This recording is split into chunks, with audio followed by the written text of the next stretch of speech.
Thank you for tuning in to Summary Judgment, where Austin personal injury attorneys Josh Fogelman and Margaret Von Flatern of FVF Law discuss the ins, outs, and in-betweens of personal injury cases. Welcome back to Summary Judgment. It's been a while since we've podcasted. We are here in an upgraded studio, sounding hopefully a little bit better than we used to when we were broadcasting from the pandemic in the above the garage room, and or the shed or master bedroom. Exactly. Yeah. That's right. That happened. And speaking of the female voice that you just heard there, we have another upgrade for you. In the podcast, we have brought in Margaret Von Flatern, the firm's COO, the COO of FVF Law. This is the podcast where we talk about our law firm, our practice, how we do it, and how we're trying to do it better. Right, Josh? That's the idea, yeah. Okay. And so I've been instructed to try to make this interesting, and therefore I'm going to try to talk as little as possible and get you guys involved. And we have specifically asked Margaret to be here in order to help us moderate this conversation. And so I'm gonna pass the mic. Hey guys. Hey. Thanks for having me here. I'm excited to participate in the illustrious Summary Judgment podcast. I think, as Aaron said, we're going to talk a little bit about the firm and the inception of the firm today. So why don't we kick it off with, how did we get this thing going? You want to talk about Uchiko? I do. I want to talk about the last time Josh paid the bill at Uchiko. It's traumatic. I've buried that one away. All right. Uchiko is a restaurant in Austin, Texas, run by Tyson Cole, who is he an Iron Chef, Master Chef? He's a good chef. Very good. He's excellent, and he is very proud of his sushi. And for Josh Fogelman and I to go pay for it, we had to be feeling really good one night in the year 2014. Talk about it, Josh. Yeah, well, 2014 was an eventful year, actually followed by a more eventful year of 2013. I guess if we want to really go way back to kind of how the firm started, Aaron and I got to know each other through kind of a mutual friend, someone that I had grown up with, that Aaron had actually gone to work for in his first job out of law school, kind of an internship situation. I remember getting a phone call from my friend saying, "Hey, I got this guy. He's looking for a job down in Austin. Thought of you. You know anybody that's hiring?" And I said, "Well, I'm not sure, but let's see what we can do." And so Aaron came down and met. I was working at a local law firm here in Austin. I was just an associate there as well. But we all kind of got together, and Aaron was actually eventually introduced to my boss's close friend, Ross Ellinger, and Ross was a really beloved member of our community that had actually just gone out on his own and started his own law firm that happened to be working out of the same office as my law firm.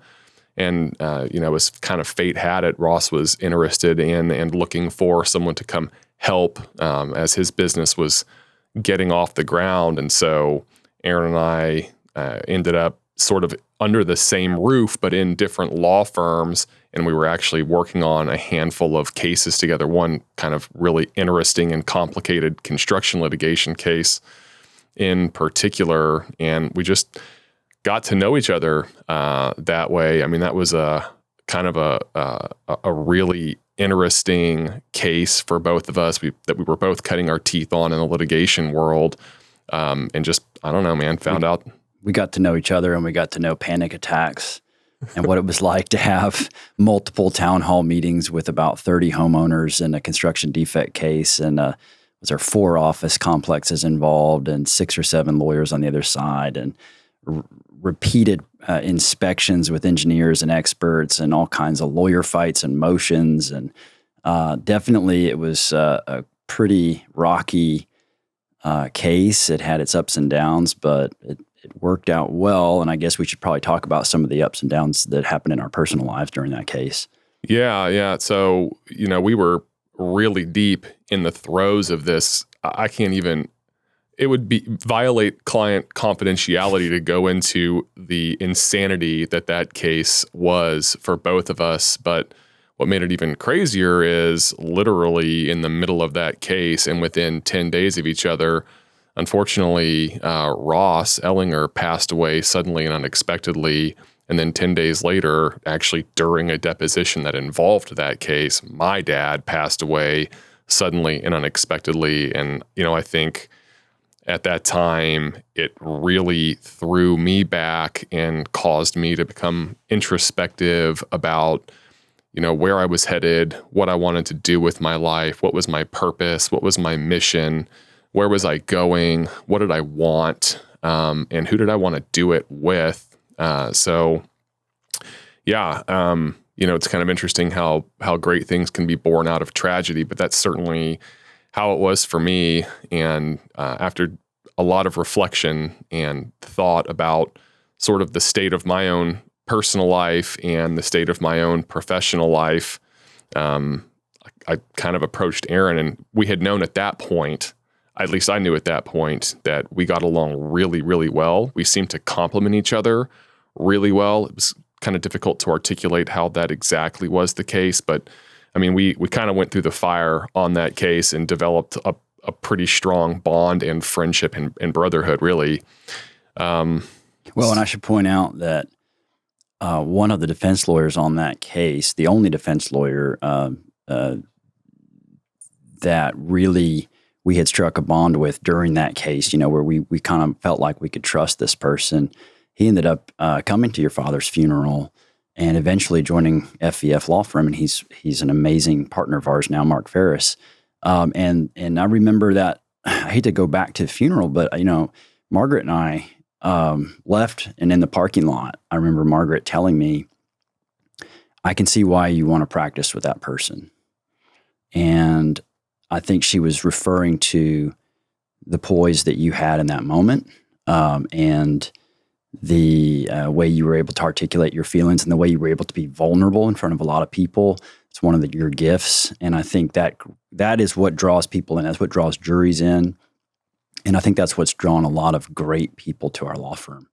So personally, that was, at that time, I think we were both just doing what we could to survive, right? We were just moving forward, next step. And then the rubber started to hit the road where we're like, all right, well, how would we actually do this? How would we actually launch a firm? And what a lot of people don't realize is that in the background of all those decisions was Margaret, who had been a business person in a Fortune 500 company at the time and had a lot of the kind of grown-up insights that you only get from experience in the big places like that. And so we were drawing from each other and also drawing on some of her wisdom to get it started. And I think it was organic, but we both brought a similar amount of intensity to what we were doing, and I think that was the key. Yeah, it's scary, right? Because you are sort of staring into the abyss and you don't know what's down there, and you have kind of two choices, and you either jump in the water or you walk away. And I think we decided to jump in the water, and we had a lot of really incredible support, not only from our family, Margaret and Steffi, my wife included, but a lot of support from the community of personal injury attorneys and other attorneys in the Austin area. Even support from my old boss, whose organization we were both leaving at that time. You look back on those decisions and a little bit crazy, but at the same time, I look back and I would never, ever do anything differently. I'm so grateful for how things turned out. Yeah. One of the things too, when you're starting something like that, I didn't really think too much about this at the time. It was more just like, I really am enjoying practicing with Aaron. We have a bond and we have a way of working together that seems to be effective. And we had gotten to know each other really well, but it's hard to really think about a partnership as some sort of really super long-term commitment. At least I don't know that I thought that deeply about it at that time. I was more focused on I really like this guy. I want to do this. I want to do this with him, and let's see what happens. What's been interesting to me kind of about that too is like, at the time I couldn't really, like I said earlier, I couldn't really articulate what our sort of strengths and weaknesses necessarily were or how we were complementing each other. I just saw that it was working. But what was interesting to me was to watch how that evolved, and like never, as I look back, was we never even sat down and had a conversation about, okay, well, here's going to be your role. Here's going to be my role. It evolved naturally. Right. And we sort of took the lead on those things that we felt we were stronger at in the organization, or maybe wanted to do, or, sort of just tended towards naturally anyway. And, we're going on 9 years now. Yeah. And like, we've never had that discussion. Yeah. We were lucky in that regard. Never been what does that have to do with Uchiko, though? This is my way of just deflecting. So, I mean, you guys have talked now about, the bond that brought you together, and also, some of the things that you saw in each other that made you believe that you would be good partners, both in the practice of law and in the practicalities of business. Is there something... Was there parts of the process of starting your law firm that surprised you? Like, once you decided to move forward, as the things started to progress, are there things in, as you guys like to say, hanging a shingle that were unexpected or surprises along the way in the beginning? I would say what surprised me was long hours that I didn't mind. I think working really intensely, really hard, and being scared about whether you were making the right business moves, whether you were making the right moves as a lawyer, losing a lot of sleep, but liking it because it was exciting to get this stuff done. And, we were getting feedback from clients. They were happy. That was really good to us. The idea that we could do this differently and that we were in control of that narrative, that we could start to change the conversation about personal injury law in Austin, Texas. We started to notice that, hey, people have been spending millions of dollars on billboards for decades, and now all of a sudden the clients are doing the talking. The clients are on the internet. They're providing those reviews, and the reviews for our work were pretty detailed. They were going into depth about why it was working. And I think it had to do with the fact that we really connected with our clients, really enjoyed them, and we enjoyed being at their service. We enjoyed getting their cases done and seeing where their lives went next.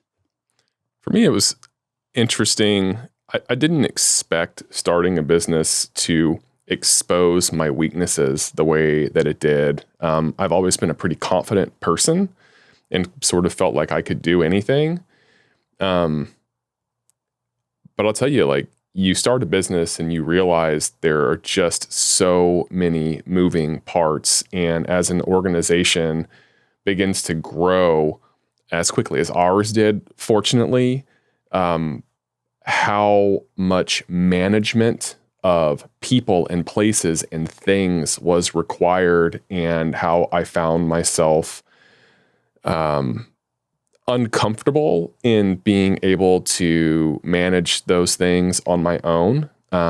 It became really clear to me very quickly how important it was for me to have a support system around me, not just a family, but in my partner and in you, and in my wife, to control the chaos, because at the end of the day, really, there was a lot of chaos when we got started. We didn't have any training in how to start it. It's not like we went and took a class how to start a business. We just decided to do it, and we ripped off the Band-Aid and did it. And there were a lot of lessons learned for me in that regard, and still are. Yeah, we made a Google Doc. And we put every issue we could possibly think of in there, and we kept working on dumping links and text and whatever. If we were working on our logo, we would put stuff in there under the logo heading. If we were working on our tax ID with the U.S. government, we'd have like a whole section for that. And so we just put one foot in front of the other in order to move forward.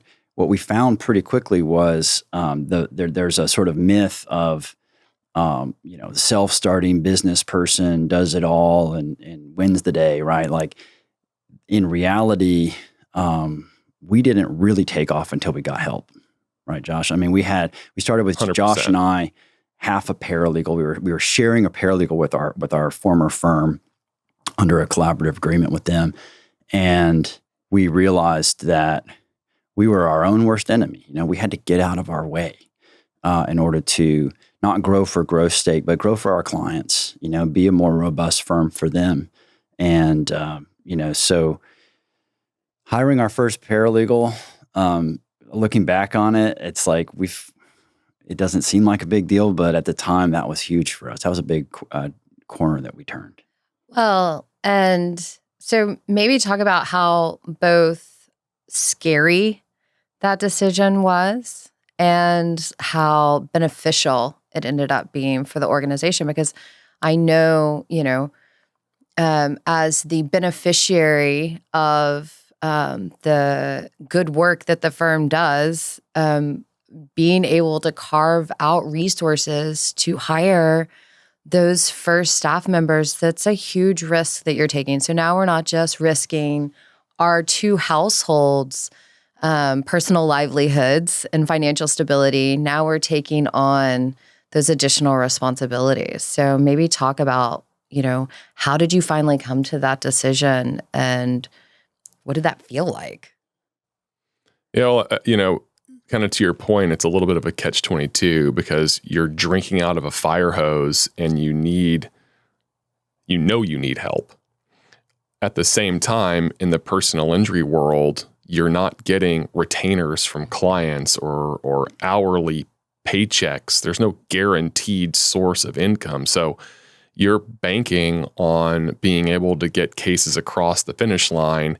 And you also know that once you've finished one case, you need another one to take its place. So you're sort of frantically signing up any client that'll have you at that time, in a way that further reduces the amount of time that you have to commit to the clients you already have. So you have to have help, but you're afraid to pay for the help because it takes time to train the new any new paralegals or other team members that come on board, and you also, your family's relying on you to put food on the table. So where's the paycheck going to come from? That's a scary decision to make. But once you make the commitment to do it and you say, look, I'm already all in on this, like we're either going to thrive or we're going to fail, but mediocrity is not in our vocabulary here. It's not an acceptable outcome for this organization. And you pull the trigger on bringing on help, you realize, man, I wish I had done this sooner. And, again, kind of to the point of understanding what your strengths and weaknesses are, you bring someone on that's the right fit for the position, and what they bring to the table helps exponentially compared to what you have to, output to have them there. Yeah. Yeah, I think the energy that you get from other people also helps drive you forward. So, Emily was our first paralegal, Emily Uris, and she... employee number 001. 001, that's right. And, we'd gotten a referral from another lawyer who had worked with her in the past, but that firm broke up. And prior to that, she had been a barista at Starbucks. And, we didn't really know it at the time, but that's exactly the kind of person we needed, somebody who was used to delivering excellent customer service. Starbucks, say whatever you want about their coffee. They have a great culture of delivering that high level of service. And she came to us with that mindset. She wanted to serve our clients and help us, move the ball forward. And we felt like honored by that, and it helped us to work better as lawyers. And so we started to notice that was a very positive, virtuous cycle. And we brought on, Scott Butler as a case manager. And then we started to actually bring on lawyers to help us get cases done. And looking back, it seemed pretty linear, but, I can tell you there were times when even as we were growing and we were happy and we thought things were going great, we would still have days where we would be waking up at like 4 a.m. to drive to Dallas. And, I remember Josh showing up at my house and I had overslept and we had a deposition on a huge case in Dallas at this really fancy law firm. And I think I showered in like a minute and a half and like ran out of the door, putting the belt in my pants. And, we got in the car and went and probably didn't have the best deposition of our lives on that day. But on that particular case, we just kept fighting, and I think that what this firm means now and what it meant then is that we have a lot of heart. So we don't always have it together. Sometimes we are running out the door, putting the belt in our pants and just like barely getting in the car on time. But when we finished that case, defense counsel for the biggest target called us and just complimented us on I think they really underestimated us. Absolutely. And we liked that role. We might have underestimated ourselves a little bit. And, that 100%. We really came into our own on that case. I mean, that was a very, very hard fought victory where we learned a lot about ourselves and a lot about the practice of law and advocacy and professionalism. Work always wins. That's what we learned. Perseverance. Yeah. Not taking no for an answer. Absolutely. But as a side note, it's funny, going back to Emily Uris, I look back on that interview, and the funny thing about it is at that time, it was just these two yahoos that didn't really know what they were doing. And you have this interview, which really was pointless because the job was hers if she wanted it. It was just a matter of aren't we supposed to have an interview? It's like this, yeah, right. But this person's gonna spend her time working with us. Yeah, she'll take that bet on us. Hired. Yeah. And now looking back, I think people seek us out as an organization to come and work for FVF as an organization because of what we have become and what our culture is. At least that's what I hear. So, what a transition that's been as well. Yeah. So that's a great segue into talking about what were the initial goals? We know what FVF is, but what were the initial goals for FVF Law? I think, for me, my impetus for starting the organization and one of maybe the primary reason why I knew Aaron was the right person to do that with is I had been exposed to the personal injury community here, and we have a lot of really great lawyers. There are fantastic advocates in our community and in the state that do right by their clients, but there are also people in, like any industry, there are people in our industry that might not necessarily have their client's best interest in mind all the time. And I reflected on sort of the state of that and what my license to practice law afforded me the right and the opportunity to do as far as advocating for people and being one of the good actors who could really use that tool to change somebody's lives for the better, to educate people who were in need, people who were hurting and lost. And I think that idea of using that tool for good, of being a resource in the community that people could call and not be nervous about and know that when they were talking to me or talking to Aaron, they were going to get an education, they were going to be informed, they were going to be treated with dignity, they were going to be treated with respect, whether or not they had a case that was one for us to take, or whether we were going to tell them you're better off handling it on your own or you don't have a case. just having those values from beginning to end and embodying that into an organization was something that I felt like could help bring purpose to my life and be a good use of my time. So that's kind of where I was coming from. Yeah, purpose is a good way to put it. I think I felt purpose initially in reviewing what Josh had done and what he was doing as an advocate, because he had been practicing longer than I had.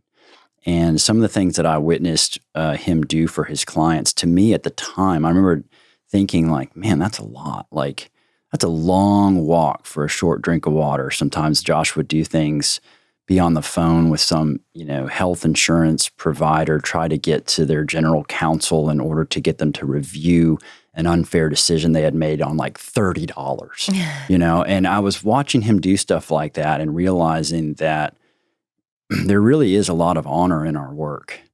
Just as you look at any community and you see, I always think of life as like a village, right? Like sun comes up on the town and there's, a coffee roaster working diligently on getting the coffee. There's a journalist working on getting a newspaper out. There's a tailor trying to get the clothes ready.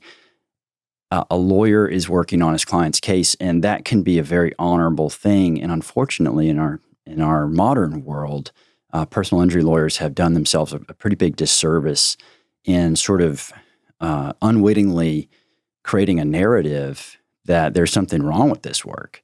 And, I had worked on both sides. I was 8 years in the insurance company. I had worked, when I first was hired with Ross Ellinger, he was working on State Farm cases as well as plaintiff cases. And I had seen that on both sides, there's validity. If someone gets catastrophically injured and their families are affected by that, the universe is out of balance until we fix that.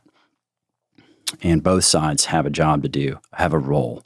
And there is a real problem. There's a fairness problem when people think they have to choose between going it alone with the insurance company or calling some lawyer, some unsavory character on a billboard. They think that's their only choice. So I started to see that, what we were trying to do, the work we were trying to do was something we needed to get the word out on. And fortunately, we had this great platform in the internet. So Josh had developed already some Yelp reviews, and we started to pile them on. Yelp reviews, Google reviews, Better Business Bureau reviews. And let the clients tell the message that what we're doing is very important and that we have, and we felt that we had a huge responsibility to that work, to those people who were in that unfair position, to get them where they needed to go. And so it, again, developed a virtuous cycle where we were holding ourselves accountable to those reviews, and those reviews ended up inspiring us to be better at our work.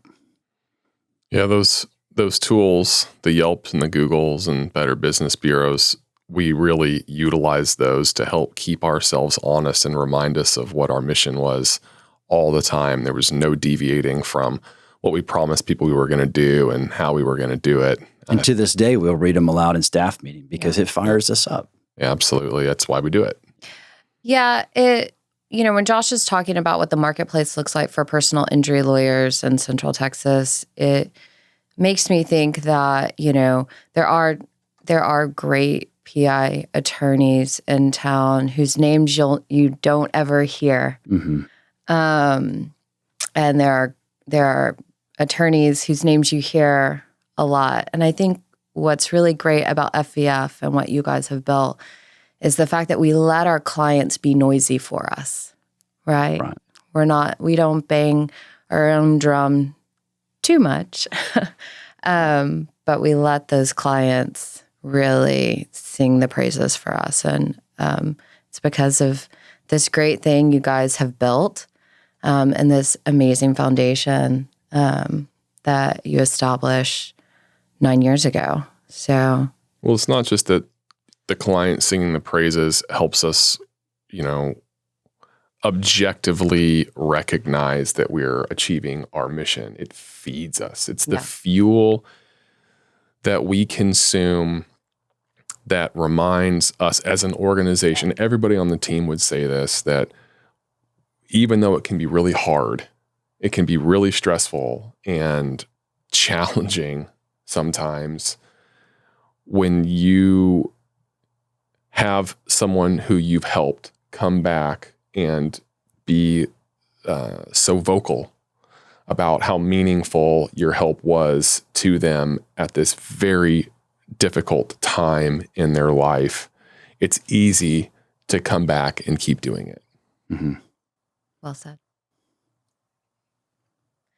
Well, I appreciate you guys letting me crash your podcast party. This is fun. Yeah. Welcome here anytime.